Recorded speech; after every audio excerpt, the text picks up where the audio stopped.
Dear students, आज इस video lecture में हम आय का चक्रीय प्रवाह सर्कुलर फ्लो ऑफ इनकम के बारे में चर्चा करेंगे। विद्यार्थियों, किसी अर्थव्यवस्था की राष्ट्रीय आय एक प्रवाह है जिसका संबंध एक समय अवधि से सामान्यतः 1 वर्ष से होता है। राष्ट्रीय आय को 3 विभिन्न दृष्टिकोणों से देखा जाता है।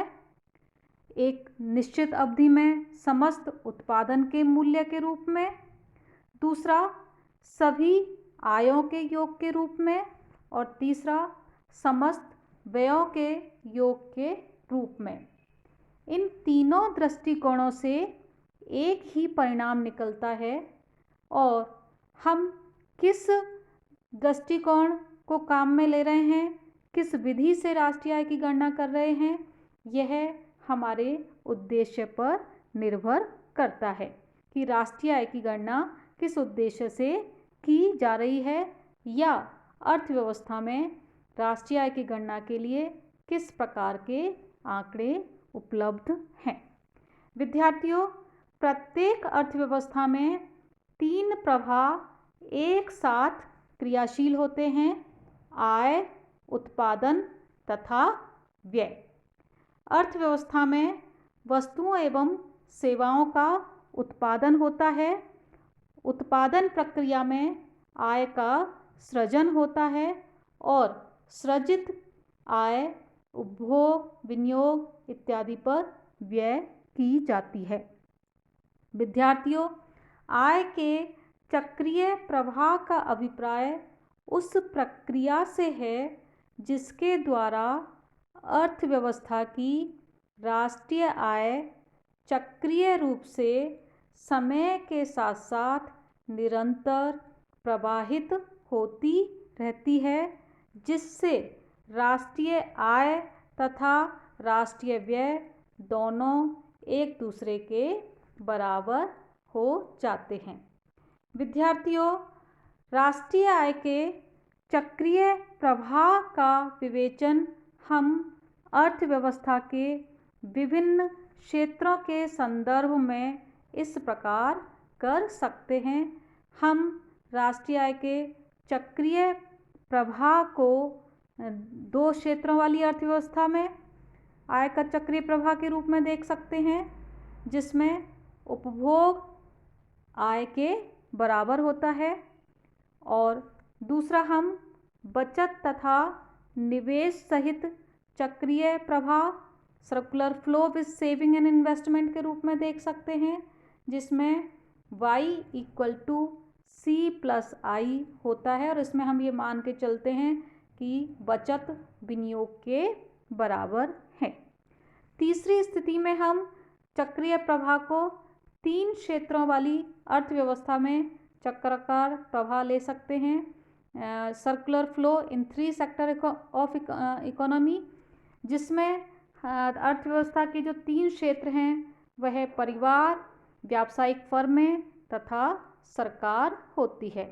और चौथी स्थिति में हम 4 क्षेत्रीय अर्थव्यवस्था में चक्रीय प्रवाह ले सकते हैं, जिसमें अर्थव्यवस्था के 4 क्षेत्र होते हैं: परिवार, व्यावसायिक फर्में, सरकार और शेष विश्व, शेष संसार। विद्यार्थियों, 4 क्षेत्रीय अर्थव्यवस्था में जो आय है, राष्ट्रीय आय है, वह बराबर होती है C+I + G + X - M। इन चारों स्थितियों का हम स्पष्टीकरण या विश्लेषण चित्रों के माध्यम से हम आगे देख सकते हैं, और हमने क्रमशः चित्रों के माध्यम से 2 सेक्टर इकोनॉमी, बचत और निवेश सहित चक्रीय प्रवाह, 3 सेक्टर इकोनॉमी और 4 सेक्टर इकोनॉमी का चक्रीय प्रवाह का विश्लेषण किया है, स्पष्टीकरण किया है। आगे आप चित्र में देखिए कि सबसे पहले हम 2 सेक्टर इकोनॉमी ले रहे हैं, 2 क्षेत्रीय अर्थव्यवस्था ले रहे हैं। इस द्विक्षेत्रीय अर्थव्यवस्था में जो अर्थव्यवस्था है उसके 2 क्षेत्र हैं: व्यावसायिक फर्में और परिवार, business firms and house holds. अब इसमें दो क्षेत्र हैं अर्थव्यवस्था के। जो परिवार हैं वह उत्पादन के साधनों के स्वामी होते हैं और जो व्यावसायिक फर्में हैं वह उत्पादन कार्य में संलग्न होती हैं और परिवारों के द्वारा प्रदान किए साधनों का प्रयोग करके, भूमि पूंजी श्रम का प्रयोग करके व्यावसायिक फर्में वस्तुओं एवं सेवाओं का निर्माण करती हैं। तो यहाँ पर एक ओर तो परिवार है और दूसरी ओर व्यावसायिक फर्में हैं। व्यावसायिक फर्में वस्तुओं और सेवाओं के उत्पादन के लिए परिवारों से उत्पत्ति के साधन, भूमि, श्रम, पूंजी, साहस इत्यादि प्राप्त करती हैं, जो कि इनपुट्स हैं और फर्में इनको उत्पादन कार्य में प्रयुक्त करती हैं और वस्तुओं और सेवाओं का उत्पादन करती हैं। तो परिवारों को उत्पत्ति के साधनों के पूर्तिकर्ता के रूप में देखा जा सकता है और उत्पत्ति के साधनों के पूर्तिकर्ता के रूप में उन्हें प्रतिफल प्राप्त होता है। यानी जो व्यावसायिक फर्में हैं वह परिवारों को आयों का भुगतान करती हैं। इस चित्र के नीचे के भाग में हम देख रहे हैं कि परिवार साधन प्रदान करते हैं व्यावसायिक फर्मों को और व्यावसायिक फर्में जो रेंट, वेजेज इत्यादि के रूप में, इंटरेस्ट के रूप में जो परिवार हैं उनको आय का भुगतान करती हैं। इस चित्र के ऊपरी भाग में हम देख रहे हैं वस्तु बाजार है, जिसमें जो व्यावसायिक फर्में हैं वह वस्तुएं प्रदान करती हैं, सेवाएं प्रदान करती हैं परिवारों के लिए, और जो परिवार हैं वह उपभोग पर व्यय करते हैं, यानी वस्तुओं और सेवाओं पर व्यय करते हैं। इस प्रकार जो परिवारों के द्वारा जो व्यय किया जाता है वह व्यावसायिक फर्मों के लिए व्यावसायिक प्राप्तियां हैं, बिजनेस रिसीप्ट्स हैं, और जो परिवार हैं उनके लिए जो उपभोग व्यय, उनके लिए जीवन निर्वाह लागत है, कॉस्ट ऑफ लिविंग है। तो इस प्रकार व्यावसायिक फर्मों और परिवार के बीच में जो आय और व्यय का क्रम निरंतर चलता रहता है। विद्यार्थियों, ये जो द्विक्षेत्रीय अर्थव्यवस्था का जो आय का चक्राकार प्रवाह हम देख रहे हैं, ये जो विश्लेषण है वह अनेक मान्यताओं पर आधारित है। जैसे कि इसमें ये माना जाता है कि जो घरेलू क्षेत्र है, जो परिवार है, वह व्यवसाय क्षेत्र से प्राप्त की गई आय को, संपूर्ण आय को वस्तुओं सेवाओं पर व्यय कर देता है, और जो व्यावसायिक फर्में हैं उनकी जो बिक्री है वह उत्पादन के बराबर है, और जो व्यवसाय क्षेत्र हैं वे अपनी समस्त आय को लगान, ब्याज, मजदूरी के रूप में परिवारों को भुगतान कर देती हैं। यानी जो व्यावसायिक फर्में हैं वो बिक्री से प्राप्त आय, समस्त आय को घरेलू क्षेत्र को भुगतान कर देती हैं। तो इस प्रकार हमने दो क्षेत्रों के बीच में आय और व्यय का प्रभाव देखा है, और इस दो क्षेत्र की स्थिति में जो अर्थव्यवस्था है वह स्थिर और गतिहीन किस्म की है, जिसमें राज्य का हस्तक्षेप नहीं है, अर्थव्यवस्था में कोई बचत नहीं है, और ना ही कोई विस्तार है, ना कोई संकुचन है। परिवारों की आय और व्यय दोनों बराबर हैं। वस्तुओं और सेवाओं का, यानी उत्पादित वस्तुओं और सेवाओं का जो कुल मूल्य है वह उत्पादन के साधनों के मूल्य के बराबर हैं, और परिवार उपभोक्ताओं के रूप में अपनी समस्त आय को उपभोग वस्तुओं और सेवाओं पर व्यय कर देते हैं, इसलिए कोई बचत भी नहीं होती है। तो यह बचत और निवेश रहित द्विक्षेत्रीय अर्थव्यवस्था के बीच में आय का चक्रीय प्रवाह है। तो विद्यार्थियों, यह जो आय का चक्रीय प्रवाह है, यह बहुत ही सरल विवरण है आय के चक्राकार प्रवाह का, और जो अर्थव्यवस्था का जो वास्तविक प्रभाव होता है उससे बहुत भिन्न है, क्योंकि व्यवहार में केवल परिवार और व्यावसायिक फर्में ही अर्थव्यवस्था के आधारभूत घटक नहीं हैं। इनके अलावा भी, यानी परिवार और व्यावसायिक फर्मों के अलावा भी और भी घटक हैं, मुख्य घटक हैं, जिनमें हम पब्लिक अथॉरिटीज़ ले सकते हैं, यानी सरकार को ले सकते हैं, पूंजी बाजार को ले सकते हैं, कैपिटल मार्केट को ले सकते हैं, और रेस्ट ऑफ वर्ल्ड, शेष संसार को ले सकते हैं। इन के बीच में भी आय और व्यय के जो प्रवाह हैं वह घनिष्ठ रूप से संबंधित होते हैं, और इनका अध्ययन भी हमारे लिए ज़रूरी है। तो इसलिए हम अगले डायग्राम में जो हमारी दूसरी स्थिति है, जिसमें हमने बचत और निवेश सहित चक्रीय प्रवाह की बात की थी, उसको हम इस डायग्राम के माध्यम से देख सकते हैं। इसमें परिवार हैं, व्यावसायिक फर्में हैं और पूंजी बाजार हैं। तो यहाँ पर हमने पूंजी बाजार इसमें अतिरिक्त रूप से ऐड कर दिया है, और पूंजी बाजार में जो व्यावसायिक फर्में हैं उनकी तरफ से भी बचतें प्राप्त हो रही हैं पूंजी बाजार में, और परिवारों की तरफ से भी पूंजी बाजार में बचतें आ रही हैं।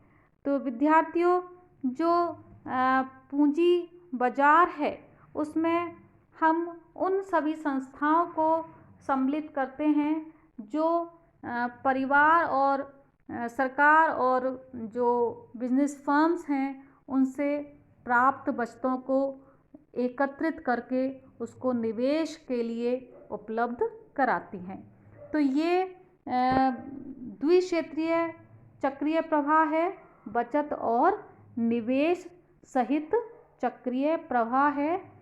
यहाँ पर जो परिवार हैं, या जिसको हम घरेलू क्षेत्र कहते हैं, वह अपनी संपूर्ण आय को उपभोग पर व्यय नहीं करता, बल्कि आय का एक भाग बचत के रूप में रखता है।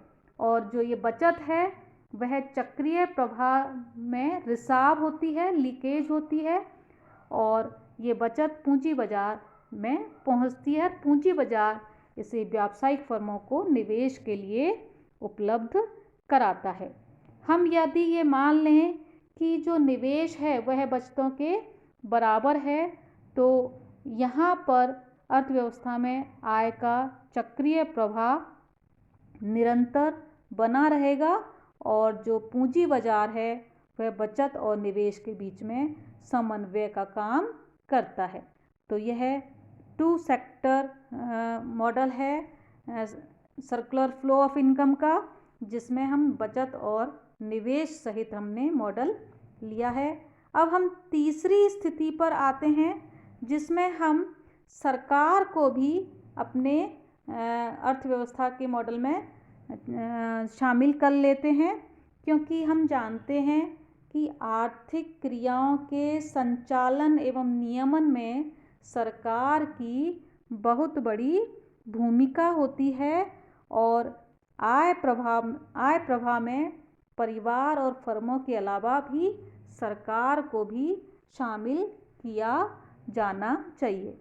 तो इस चित्र में दिखाया गया है कि जो सरकार है वह व्यावसायिक क्षेत्र और परिवारों से कर के रूप में और ऋण के रूप में आय प्राप्त करती है, और सरकार सेवाओं पर व्यय करती है जो कि परिवारों को प्राप्त करता है, और व्यावसायिक क्षेत्र से वस्तुएं एवं सेवाओं का क्रय करती है। तो व्यावसायिक क्षेत्र तथा परिवारों के द्वारा सरकार को चुकाए गए करों के बदले में सरकार फर्मों से वस्तुएं एवं परिवारों से साधन क्रय करती है। इस प्रकार सरकार द्वारा करों से प्राप्त आय पुनः फर्मों तथा परिवारों के पास चली जाती है, जिससे आय के चक्रीय प्रवाह में विद्यार्थियों संतुलन बना रहता है। यदि मान लीजिए सरकार का जो व्यय है वह उसके कर आय से अधिक है तो सरकार पूंजी बाजार से भी ऋण प्राप्त कर सकती है और सरकार घाटे के बजट की पूर्ति कर सकती है। सार्वजनिक ऋण लेके पूंजी बाजार से राशि उपलब्ध करके अपने खर्चे को पूरा कर सकती है। तो इन 3 क्षेत्रों का हम सम्मिलित रूप से यहाँ पर अध्ययन कर रहे हैं और यहाँ हमने तीनों क्षेत्रों के बीच में आय और व्यय के प्रभाव को देखा है। विद्यार्थियों, अब हम अगली स्थिति लेते हैं जिसमें हम जो अर्थव्यवस्था है उसको हम 4 क्षेत्रों में विभाजित करते हैं। व्यावसायिक फर्में, परिवार, सरकारी क्षेत्र और विदेशी क्षेत्र। हमने पिछले जो चित्र में 3 क्षेत्रीय मॉडल को देखा जिसे हम बंद अर्थव्यवस्था में आय का चक्रीय प्रवाह कहते हैं और इस 4 क्षेत्रीय आय के चक्रीय प्रवाह को हम खुली अर्थव्यवस्था में ओपन इकोनॉमी में आय का चक्रीय प्रवाह कहेंगे। विद्यार्थियों, वर्तमान में कोई भी जो अर्थव्यवस्था है वह बंद अर्थव्यवस्था नहीं है। सभी अर्थव्यवस्थाओं का शेष विश्व से लेन देन चलता रहता है। आयात और निर्यात चलते रहते हैं। हम कुछ वस्तुओं और सेवाओं का आयात करते हैं, कुछ वस्तुओं और सेवाओं का हम निर्यात करते हैं। तो एक व्यावहारिक स्थिति के रूप में हम 4 क्षेत्रों वाली अर्थव्यवस्था ले सकते हैं। उसके आय के चक्रीय प्रभाव को हमने इस डायग्राम के माध्यम से व्यक्त किया है। हमने बाकी का सारा जो मॉडल है वो तो हमने अभी डिस्कस कर ही लिया और इसमें आप देख सकते हैं कि व्यावसायिक फर्में हैं वह आयातों के लिए भुगतान करती हैं विदेशी क्षेत्र को और निर्यातों के बदले में भुगतान प्राप्त करती हैं। आप एरो के निशान से आप देख सकते हैं। इसी प्रकार जो सरकारी क्षेत्र है वह शेष संसार से या विदेशी क्षेत्र से भुगतान प्राप्त करता है और विदेशी क्षेत्र को भुगतान किए भी जाते हैं। सरकारी क्षेत्र या सरकार विदेशों से ऋण प्राप्त भी करती है और विदेशों को ऋण उपलब्ध भी कराती है।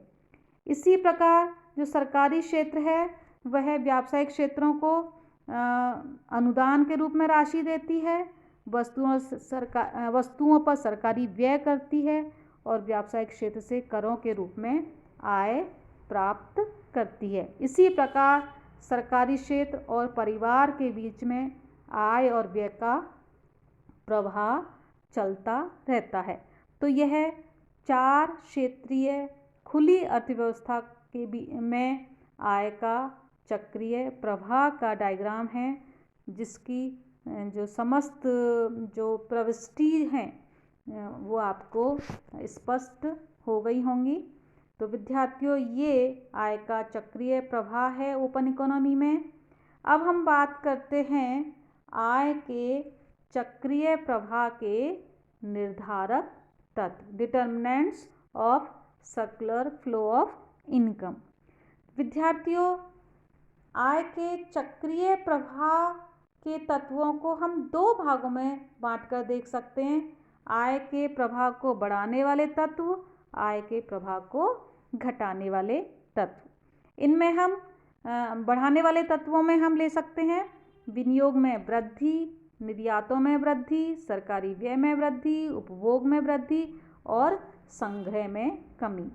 इन सब से आय का चक्रीय प्रवाह बढ़ता है, यानी आय के चक्रीय प्रवाह को बढ़ाने का काम करते हैं ये सारे तत्व।